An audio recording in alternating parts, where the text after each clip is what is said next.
Another key element that is missing from this Queen's speech is any real detail about rebuilding a better society and economy than the one that was driving poverty and inequality before the pandemic brought life to a shuddering halt.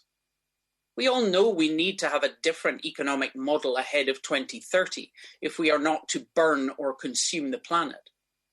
With the added economic damage of Brexit, it will take the investment of time, energy and money to recover from COVID.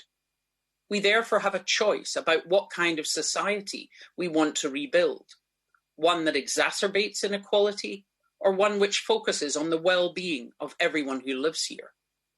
Well-being isn't about healthcare or the NHS.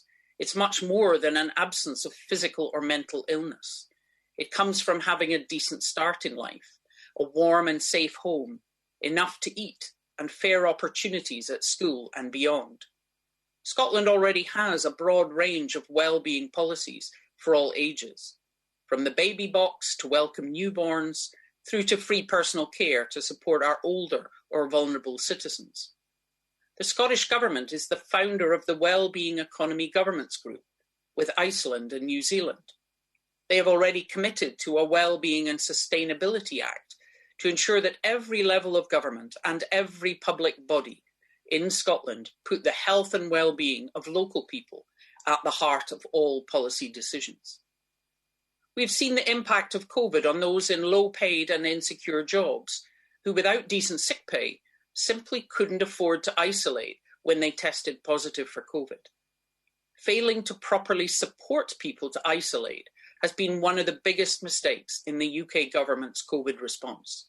Yet we see no evidence that any lessons have been learned or any proposals for change. Where is the employment bill we heard about? And where is the plan to tackle child poverty, which has been driven up right across the UK since the first welfare cuts in 2012 and exacerbated by the benefit freeze and heartless policies like the two-child limit and rape clause? There is nothing in this Queen's speech about genuine levelling up for the most vulnerable. That's just a slogan for blatant pork barrel politics. In Scotland, the government pays the bedroom tax and is providing the Scottish Child Payment to help fight child poverty.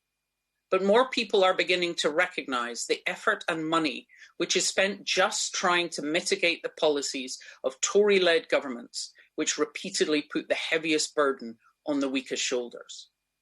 Poverty is the biggest driver of ill health, and a decade of Tory austerity has been the biggest driver of poverty. But the Chancellor has already stated that the uplift to universal credit will be cut in September, signalling the start of yet another decade of Tory austerity.